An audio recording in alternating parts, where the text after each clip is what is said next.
आपण पाहत आहात लोकशाही महाराष्ट्र न्यूज।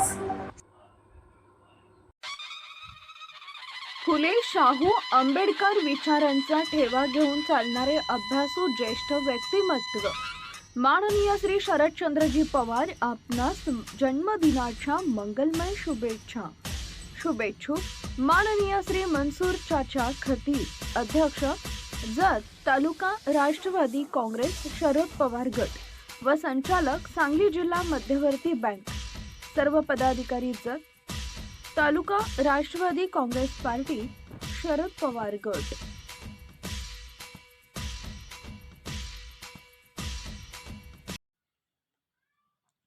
जत तालुक्याला देवभूमी घोषित करण्यासाठी लक्षवेधी गोपीचंद पडळकर सर्व मंदिरांचा एकत्रित विकास आराखडा तयार करावा।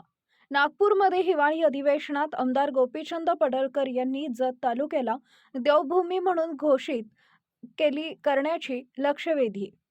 जतमधील धार्मिक आणि ऐतिहासिक संपत्तीला राज्य सरकारनं ओळखून तिचा योग्य विकास करावा अशी मागणी त्यांनी सभागृहात तसेच प्रसार माध्यमांशी संवाद साधताना केली आहे। पडळकर म्हणाले, जत तालुक्यात अनेक पौराणिक संदर्भ लक्षात आले आहेत। रामायण आणि महाभारतकालीन इतिहास या भूमीत दडलेला आहे।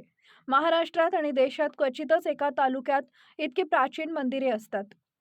जत तालुक्यात एकूण 36 प्राचीन आणि ऐतिहासिक मंदिरे आहेत, जिथे मोठ्या प्रमाणावर भाविकांची वर्दळ असते।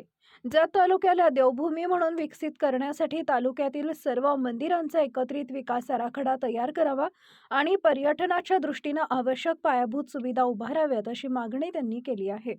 रस्ते, पाणी, निवास व्यवस्था, मंदिरांमधील जोडमार्ग, भाविकांसाठी सोयी आणि धार्मिक पर्यटन वाढीची दृष्टी ठेवून शासनाने पावलं उचलावीत। जतचा धार्मिक वारसा देश पातळीवर ठळक करण्यासाठी देवभूमी म्हणून मान्यता देणं आवश्यक असल्याची मागणी पडळकर यांनी केली आहे। लोकशाही महाराष्ट्र न्यूज चॅनलला लाईक करा, शेअर करा आणि सबस्क्राईब करा।